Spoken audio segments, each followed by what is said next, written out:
Hi, I'm Dr. Lisa Larson, and I am a licensed psychologist in Lancaster, California. And I would like to share with you some ideas for reducing anxiety and creating serenity, even in these uncertain times. Now, I know 2020 has thrown us all for a loop, and it's been quite a year, hasn't it?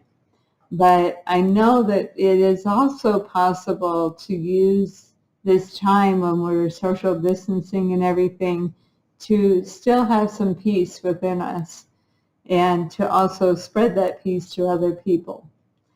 But I'm just talking about how to take care of yourself in this video. So the first thing to realize is that nothing stays the same. So nothing's permanent. And what does that mean? Well, it means that even politics, even the coronavirus, even our brains are constantly changing. Our bodies are constantly changing. Nothing stays the same.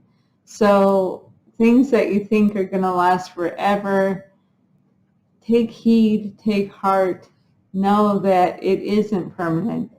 And even though you may think that you'll be suffering for a long time or that nothing's going to ever be the same, you're right.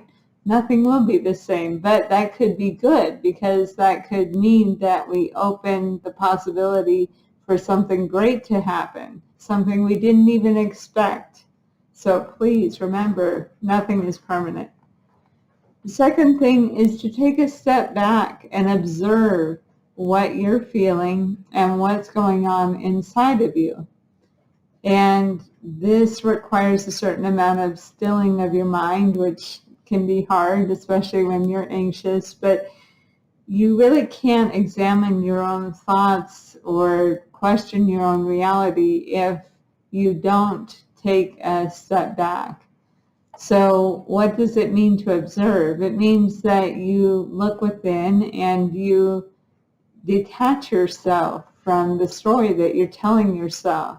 You may be saying, oh, well, this is going to happen or that's going to happen. And these are just fear-based creations of your own mind. Once you recognize that, it becomes less frightening because no one really has the full scoop on everything that will happen. But people with anxiety tend to convince themselves that they know what's going to happen. It's always bad, all bad.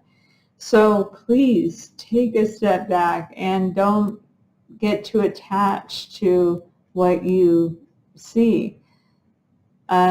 Just like anything, we get better at this as we go along, as we practice.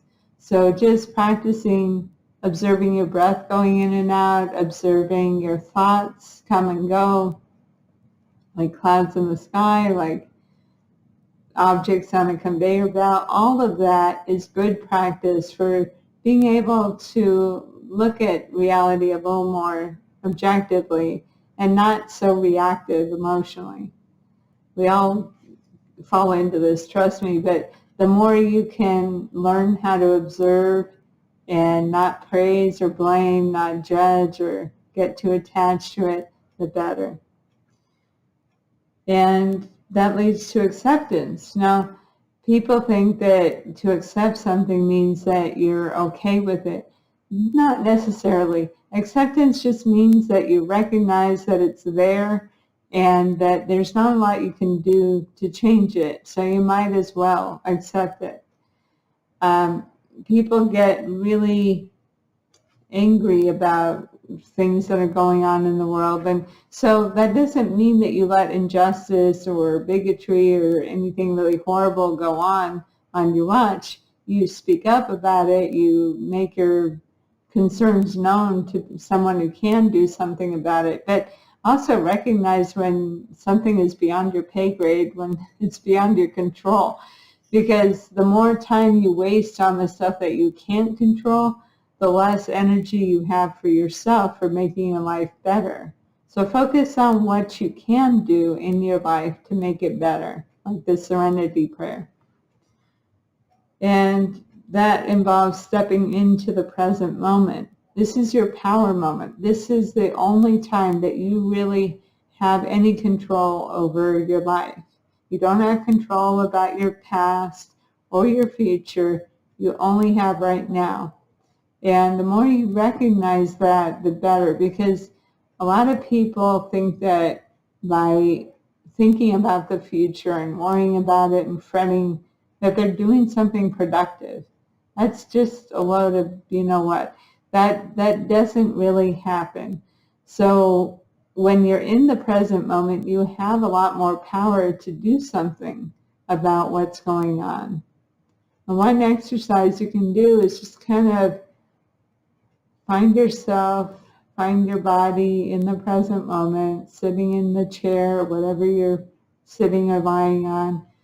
Observe how it feels on the surface. Be there and just observe what's actually going on in your life right now, not what's going on in Washington, D.C. or anywhere else, just right here to your body, yourself in this moment. And you can use this as a grounding, as a way to be present. Because a lot of us are caught up in all this, predictions that may or may not come true. And it doesn't do anything but dissipate your energy. And that leads to the last suggestion, which is have gratitude. Not just some, gratitude journal, commercialized idea of gratitude, but truly appreciating what you have, who you are, the people around you, the special qualities that you bring to the world. All of that is precious. It's really something that you might take for granted in your daily life. Even something as simple as the phone or the device that you're watching this on, or the fact that you have a place to sleep, the fact that you're alive even. All of these things, the weather, the changes in the scenery, the rain, the sunshine, all of that we can truly be grateful for. And people think, oh, well, gratitude doesn't work. Well, if you're arguing with it and you're thinking, oh, I have to do this because my therapist told me to do it or because Oprah told me to do it. No, do it for yourself. Do it so that you really enjoy your life, so that you see all of it, not just the lousy parts, not just the scary parts, not just the sad parts, but all of it, the joy, the beauty, the wonder, all of it. So I know that this is a lot, that I hope that it helps you feel less anxious and more serene. And I invite you to email me with any comments or suggestions for future videos. Take care and have a good day.